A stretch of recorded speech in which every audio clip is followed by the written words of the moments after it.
প্রকারের আছে, অনেক প্রকৃতির আছে শ্রমিক। ধরেন আজকে যে আমরা মাহফিলটা করছি, এই যে মাহফিলের প্যান্ডেল সাজানো হয়েছে, স্টেজ সাজানো হয়েছে, এটা কি আমরা নিজে করছি? আমি করছি? সভাপতি সাহেব করছে বা ইমাম সাহেব করছে? বাজারে বড় বড় ব্যবসায়ীরা করছে? এই কাজটা যে করছে তিনি একজন শ্রমিক। স্টেজটা যে সাজানো, প্যান্ডেলটা যে সাজানো, এত সুন্দর যে করে যে আমাদেরকে একটা পরিবেশ করে দিলেন, এটার অবদান কার? শ্রমিকদের অবদান। এরপরে এই যে দোকান ঘরগুলো আছে, এই পাশে দোকান ঘরগুলো আছে, এই ঘর, এই প্লাজা কি মালিকরা তৈরি করছে না শ্রমিকরা তৈরি করছে? চিন্তার জগৎকে প্রসারিত করতে হবে, আমাদেরকে ভাবতে হবে, আমাদেরকে আমাদের মগজ দিয়ে চিন্তা করতে হবে। টাকার অহংকার, সম্পদের অহংকার, আলহাকুমুত তাকাসুর হাত্তা যুরতুমুল মাকাবির। আমরা একে অপরের সম্পদ নিয়ে ব্যস্ত, দুনিয়া নিয়ে ব্যস্ত, এটা শেষ হবে হাত্তা যুরতুমুল মাকাবির। কবর পর্যন্ত যখন চলে যাব, তখন আমাদের সব আয়েশ, সব খায় শেষ হয়ে যাবে। কি ঠিক কিনা বলেন? আমার কথা হলো, শ্রমিকদের মর্যাদা আল্লাহ রাসূল দিয়েছেন। কি মর্যাদা দিয়েছেন? আল্লাহ রাসূল বলেছেন, উতুল আজির ওয়াজরাহু আবলা ইউজাফা ইরকাহু। শ্রমিকের ঘাম শুকানোর আগে তার পারিশ্রমিক দিয়ে দাও। বলেন সুবহানাল্লাহ। তার ঘাম শুকানোর আগে তার পারিশ্রমিক দিয়ে দাও। আপনারা যারা শ্রমিক, আমাদের মানুষের কাছে মর্যাদা বেশি নেওয়ার না নিলেও চলবে, কেননা আল্লাহ এবং আল্লাহ রাসূল আমাদের মর্যাদা দিয়েছেন। আমার একটা জুতা ছিঁড়ে গেলে কার কাছে যাই? জুতা ছিঁড়ে গেলে কি মাদ্রাসার শিক্ষকের কাছে যাই?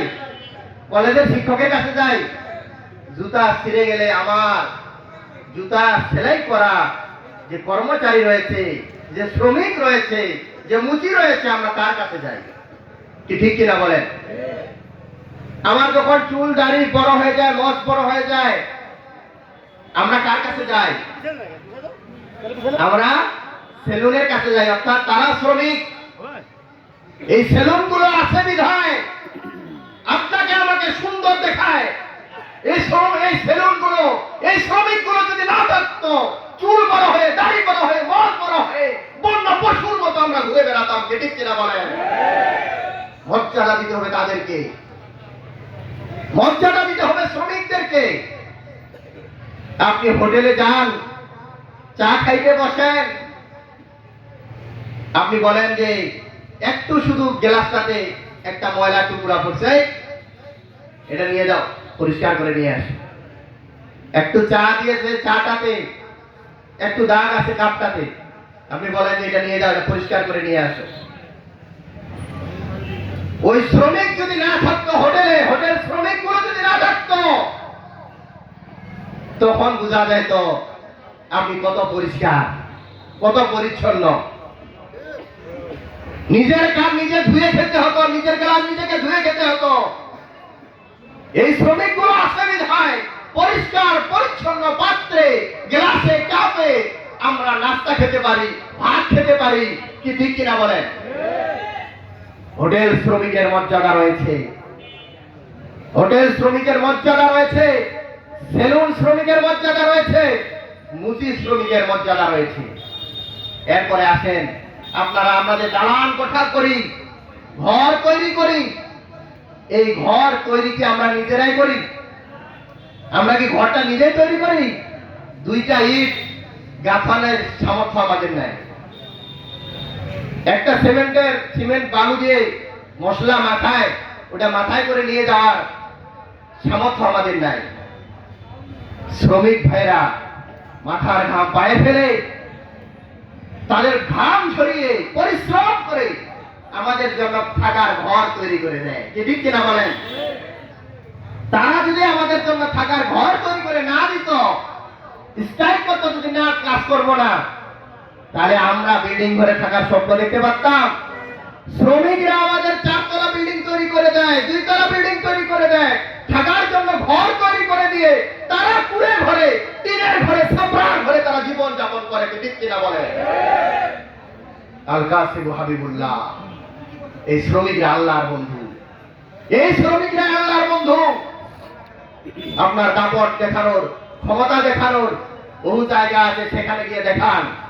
আমার শ্রমিক ভাইদের সাথে বাহাদুরি দেখাইলেন না। আমার শ্রমিক ভাইদেরকে বুকে টেনে নেন, আমার শ্রমিক ভাইদেরকে আত্মার সাথে সম্পর্ক তৈরি করেন। আমার শ্রমিক ভাইরা যদি সবকিছু বন্ধ করে দেয়, সব কাজ বন্ধ করে দেয়, এই জমিনটা আর জমি থাকবে না, পৃথিবীটা আর বসবাসের উপযোগী, মানুষের উপযোগী বসবাসের পৃথিবী থাকবে না। এটা বন্য, এটা বাগান ইয়াতে পরিণত হবে, জঙ্গলে পরিণত হয়ে যাবে। ঠিক কিনা বলেন? যারা আমরা আমাদের ভাষায় বলি মেথর, নামটা শুনলে অনেকের নাচিছে।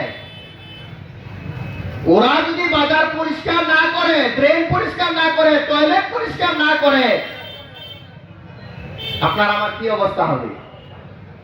নিজে কয়জন পরিষ্কার করতে পারবেন? কয়জন পরিষ্কার করতে গেছেন? চিন্তার জগৎকে প্রসারিত করতে হবে।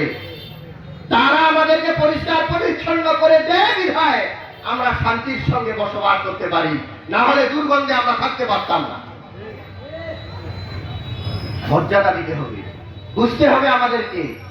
আপনি নেতা, আপনি নাই বললাম যে কোনো দায়িত্বে আছেন, উচ্চ পদস্থ, মন্ত্রী হোক, এমপি হোক, ডিসি হোক, এসপি হোক, চেয়ারম্যান হোক, মেম্বার হোক,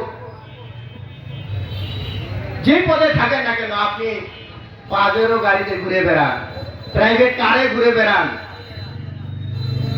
আল্লাহ সামর্থ্য দিয়েছে বেড়ান, আমাদের হিংসা নাই। যার যতটুকু সামর্থ্য আল্লাহ দিয়েছে ঘুরে বেড়ান, হালাল পন্থায় হলে হলো। কি ঠিক কিনা বলেন?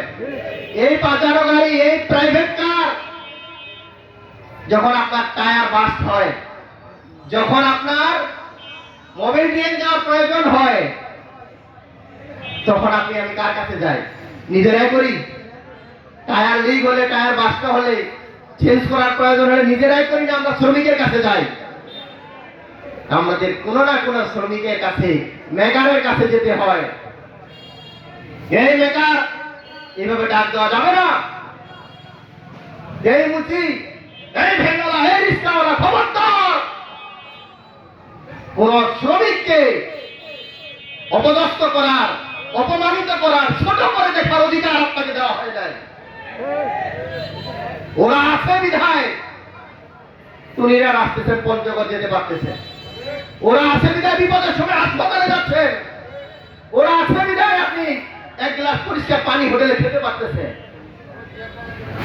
আমাদের এই শ্রমিকরা যতদিন সমাজে থাকবে, আমাদের সাথে তাদের সুসম্পর্ক বজায় রেখে চলতে হবে।